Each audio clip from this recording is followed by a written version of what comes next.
muito significativo. O tema do nosso mês é o mistério manifesto.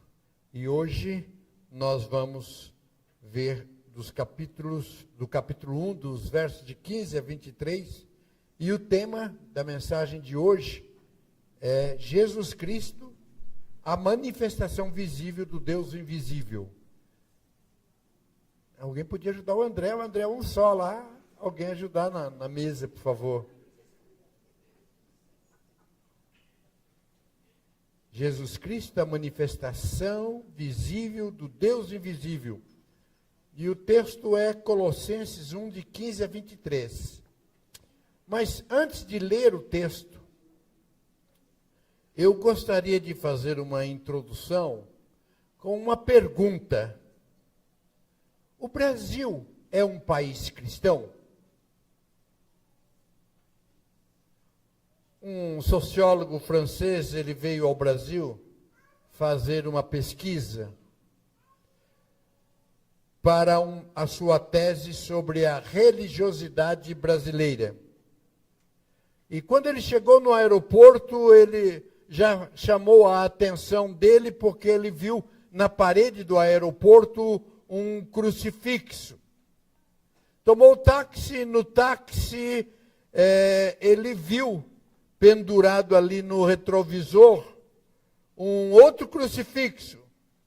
E ele perguntou para o motorista: o senhor crê em Jesus? E ele respondeu: sim, eu sou religioso. No caminho ele vê o Cristo Redentor com os braços abertos, passou por vários templos e depois, antes de entrar no hotel, ele perguntou a um cidadão: você crê em Jesus? E a resposta: sim, eu até já recebi um milagre. Depois ele foi andando pela cidade, entrou numa loja de Umbanda e viu a figura de Iemanjá e ao lado uma imagem de Jesus e perguntou ao lojista: você crê em Jesus? E o lojista respondeu: sim, ele foi um espírito de luz muito elevado.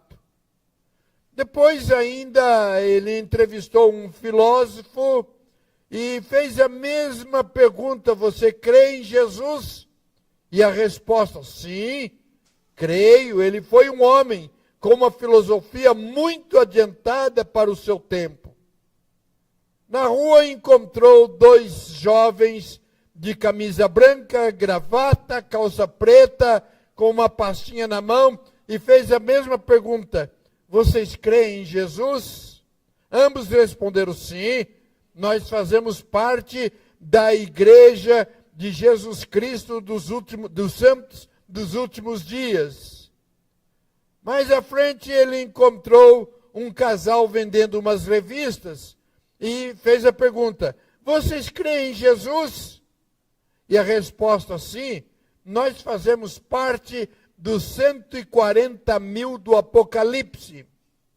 E o francês ficou impressionado com a crença e com as respostas dos entrevistados. Mas nenhum deles disse: sim, creio que Jesus Cristo é o Senhor da minha vida. Quando eu fiz a monografia há 51 anos atrás para apresentar ao presbitério, o tema que eu dei foi Jesus Cristo nos nossos dias. E eu entrevistei vários músicos que faziam sucesso na época com músicas populares, tipo Jesus Cristo, Estou Aqui, algumas do Roberto Carlos, do Antônio Marcos, que os mais jovens nem sabem quem é, mas também entrevistei alguns atores de peças.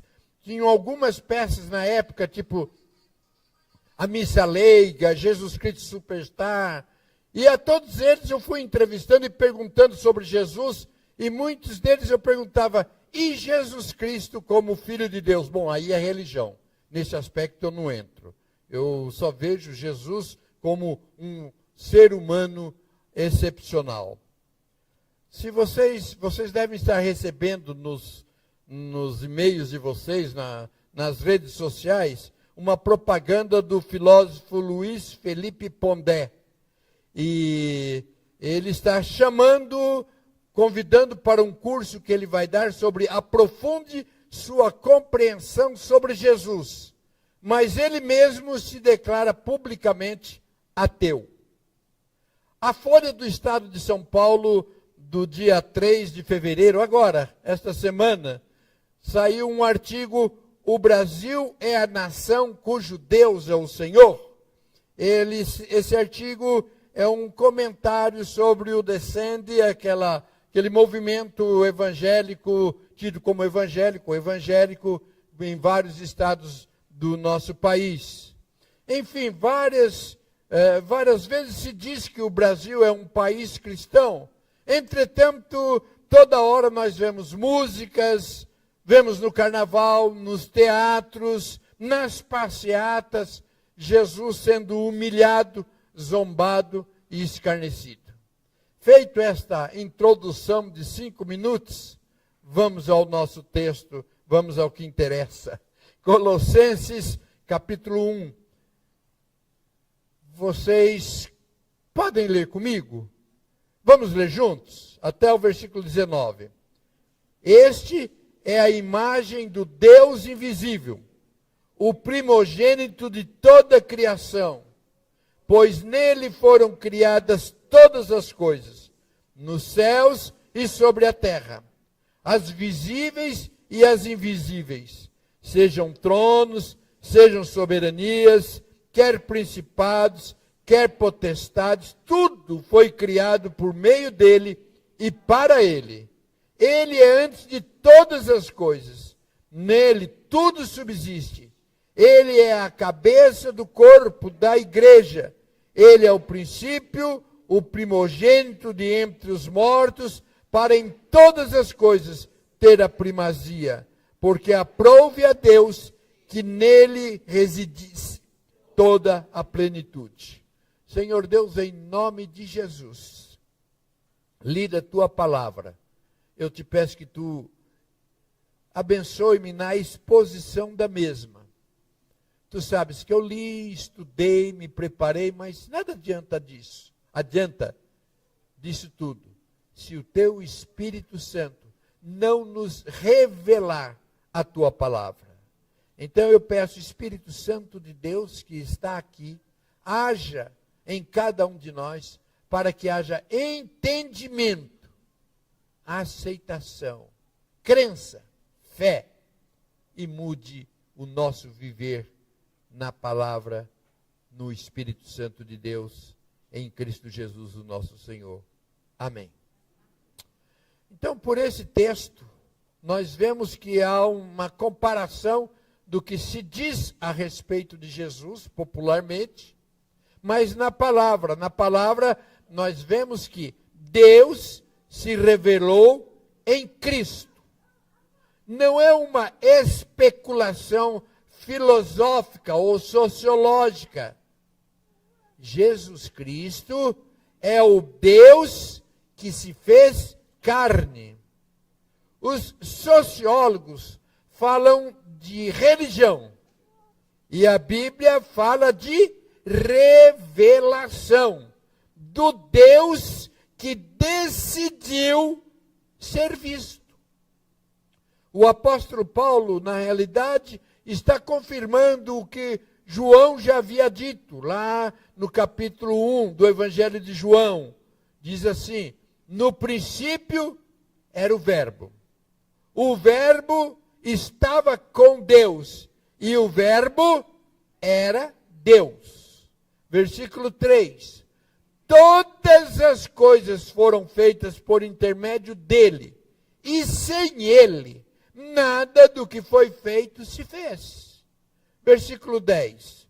O Verbo estava no mundo, o mundo foi feito por intermédio dele, mas o mundo não o conheceu. Veio para o que era seu, e os seus não receberam. Mas a todos quanto receberam, deu-lhes o poder de serem feitos filhos de Deus, a saber, aos que creem no seu nome. deixe-me fazer um parêntese. Há uma corrente popular que diz que todo mundo é filho de Deus. Todo mundo é filho de Deus. Por esse texto bíblico e por outros, filhos de Deus, apenas aqueles que recebem Jesus Cristo, que creem no seu nome, que o têm no seu coração. Até que se faça essa declaração, são criaturas de Deus. Todos foram criados por Deus. Passam da posição de criaturas para filhos de Deus quando recebe Jesus Cristo no seu coração. Feche parênteses. Versículo 14. O Verbo se fez carne, habitou entre nós, cheio de graça e de verdade, e vimos a sua glória, a glória como do unigênito do Pai. Então, o cristianismo, ele está fundamentado naquilo que também o apóstolo Pedro respondeu numa enquete que foi feita com a mesma pergunta do sociólogo. Está lá em Mateus capítulo 16, quando Jesus orienta para que se pergunte: quem dizem os homens ser o Filho do Homem? E a resposta: uns disseram João Batista, outros Elias, outros Jeremias, ou um dos profetas. Aí Jesus vai direto: e você, Pedro? E você, Pedro? O que você diz? E Pedro responde: tu és o Cristo, o Filho do Deus vivo. Então, para o cristianismo, Jesus é o Messias prometido, verdadeiro Deus e verdadeiro homem, que desceu a este mundo em carne, morreu na cruz, ressuscitou para a salvação daqueles que creem nele e que o recebem como o único e suficiente Salvador. Então, se alguém quer olhar para Deus, tem de olhar para Jesus. João 14:8. Filipe chega e pergunta e diz para Jesus: Senhor, mostre-nos o Pai, e isso nos basta. E Jesus respondeu: Filipe, há tanto tempo eu estou convosco e não me tens conhecido? Quem me crê, a mim vê o Pai. Desculpe-me, quem me vê, a mim vê o Pai. Como dizes, mostra-nos o Pai? Não crês que eu estou no Pai e que o Pai está em mim? E o versículo 11. Crede-me que estou no Pai e o Pai em mim. Crede a menos por causa das mesmas obras. Então, não se pode ter um relacionamento com Deus, se não for por meio de Jesus Cristo. João 14:6, todos sabem de cor. Disse Jesus: eu sou o caminho, a verdade e a vida. Ninguém vem ao Pai senão por mim. Eu já comentei algumas vezes que eu fui a um funeral e eu vi o líder religioso falando e ele leu: disse Jesus, eu sou o caminho, a verdade e a vida. Ninguém vai ao Pai senão por mim. Ah, não deu outro. Depois, vamos dar uma olhada direitinho nesse texto? Não é? Porque se não vai, é porque Deus está lá, Jesus está aqui. E o texto é claro: ninguém vem ao Pai senão por mim. Porque o Pai e o Filho, um só, como o Espírito Santo. Então Jesus não é criatura de Deus. Ele é o próprio Deus que se fez homem. Ele não foi criado, mas nele todas as coisas foram criadas. Nele, por meio dele e para ele. Jesus não é apenas o melhor. Jesus não é o maior. Ele é o incomparável. É o próprio Deus encarnado. Isso é cristianismo. Ninguém pode proclamar uma outra fé, ou uma fé em Cristo e em outro, e dizer-se cristão. Por quê? Cristo não divide a sua honra com ninguém. Isaías 42, 8 diz: eu sou o Senhor, este é o meu nome, a minha glória, pois não darei a outrem, nem a minha honra a imagens de escultura. Esta semana nós estivemos numa médica e estávamos conversando. A gente foi para ser consultado, mas não perdemos a oportunidade. Falando de Jesus, ela disse: eu vou sempre em igreja, eu vou na católica quando dá, eu vou na evangélica, eu já fui em tal igreja evangélica, eu vou também no centro receber passes. Aonde fala de Deus eu estou indo. Queridos, esse é um equívoco. Este é um equívoco. Jesus não divide a sua honra com ninguém. É Jesus e só Jesus. Ou sem Jesus não há cristianismo. Essa é a verdade.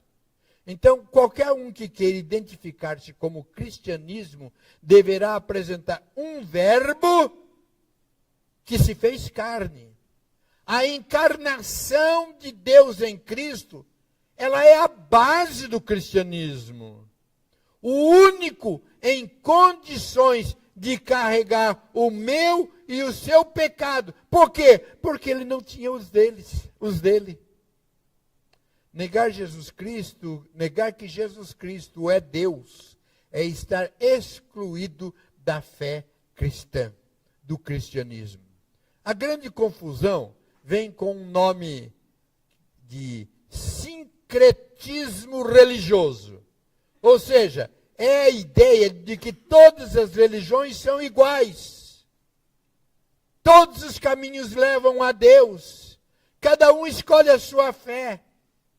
Isso leva a um pluralismo que ensina que a fé é uma só, independente do Deus que você acredita ou que você serve.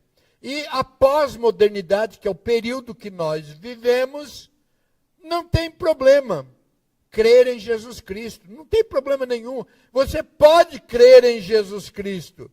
O problema é quando o cristianismo se apresenta como único e verdadeiro. Esse é o problema para a pós-modernidade, para o pluralismo religioso. É justamente neste ponto que o cristianismo verdadeiro se choca com as demais crenças, pois para o cristão, Cristo é o único que tem poder de reconciliar o homem com Deus. Nenhum outro que se apresente porventura como Deus ou intermediador tem este poder. Somente Jesus Cristo tem este poder. Agora no versículo continua, em Colossenses 1, no versículo 20, ele diz: e que havendo feito a paz pelo sangue da sua cruz, por meio dele, reconciliasse consigo mesmo todas as coisas, quer sobre a terra, quer nos céus. Jesus Cristo poderia tranquilamente ter escapado da morte. Ele tinha poder para tal. Mas ele decidiu morrer em favor dos nossos pecados. Não foram os homens que crucificou Jesus. Ele tomou essa decisão. Ele submeteu-se a isso. Somente ele. Ninguém mais fez isso. Ninguém mais morreu pelos pecados da humanidade. Pela cruz, Deus reconciliou-nos consigo.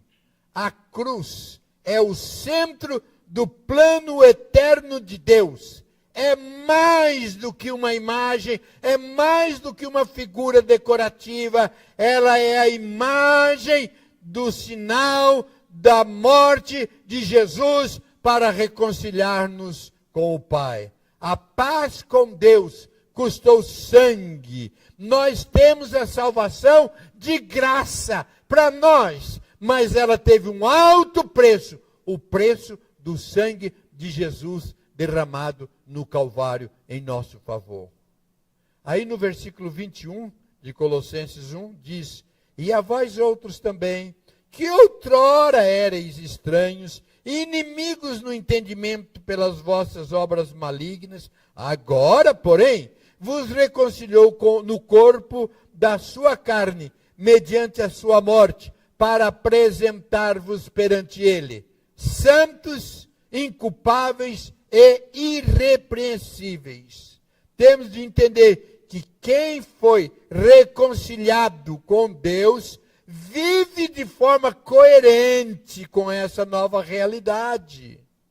Cristo não quer apenas um lugar na nossa vida, Ele quer a primazia, que é o primeiro lugar. Para o verdadeiro cristão, Cristo ocupa o primeiro lugar. O Evangelho não é algo que se adapta ao homem, é o homem que se rende a Jesus. Se Cristo é a imagem de Deus, nós somos chamados para refletir Cristo. Ser cristão verdadeiro é ter Cristo como Senhor, aquele que governa a sua vida. As pessoas normalmente não têm dificuldade em dizer-se religiosa, cristã, mas têm dificuldade de reconhecê-lo como Senhor da sua vida, porque isso implica não negociar princípios, valores explícitos na palavra de Deus. Ser cristão é isto, eu não negocio valores que estão na palavra de Deus. É não tomar decisões sem ouvir antes a Cristo e obedecê-lo. Porque às vezes, quando nós consultamos a Deus, muitas delas são contrárias àquilo que nós queremos. Mas a vontade de Jesus, se somos cristãos, é que deve prevalecer. Ainda que gostemos, ainda que queiramos algo diferente, é a vontade dele que prevalece. Nada na nossa vida pode ocupar o lugar que só Cristo merece. É interessante que no Novo Testamento chama Jesus de Salvador 16 vezes. De Mestre, 64 vezes. Mas chama o Senhor, mas chama Jesus de Senhor 650 vezes. As pessoas querem um Salvador, mas têm dificuldade em recebê-lo como Senhor da sua vida. Conclusão, terminando, encerrando esta palavra, porque queremos ouvir um pouco mais da palavra encanto. Cristão é aquele que reconhece Jesus Cristo como o Deus que se manifestou em carne, morreu na cruz para perdoar os nossos pecados e o tem como Senhor, entregando-lhe o controle de todas as áreas da sua vida, vivendo segundo os ensinos da palavra de Deus. Cristão é aquele que renuncia a si mesmo para viver em obediência a Ele, deixando-o conduzir todos os passos, tendo como autoridade sobre todo o seu ser. É mais do que ir a uma igreja, é mais do que frequentar uma igreja, é mais do que dizer que acredita, é reconhecer que Ele é o Deus que se fez homem, habitou entre nós, morreu na cruz para perdoar os nossos pecados e um dia voltará para nos levar para que estejamos eternamente com Ele no céu. E eu concluo fazendo a mesma pergunta: O Brasil é uma nação cristã? O Brasil é uma nação cristã? Você é um cristão? Reconhece Jesus Cristo como Senhor e Salvador da sua vida? Eu quero convidar você para colocar-se em pé. E quero convidar você para colocar a mão no seu coração. E fazer esta oração de declaração. Vamos juntos? Bem forte, com convicção. Senhor Jesus. Juntos? Senhor Jesus, eu creio em meu coração. Professo com os meus lábios e testifico com minhas atitudes que tu és a imagem do Deus vivo e que em ti habita toda a plenitude. Reconheço que o Senhor é o Deus que se fez homem, morreu por meus pecados e ressuscitou, vencendo a morte para me dar a vida eterna. Entrego em tuas mãos o meu passado para que seja lavado pela tua graça. O meu presente para que seja guiado pela tua presença.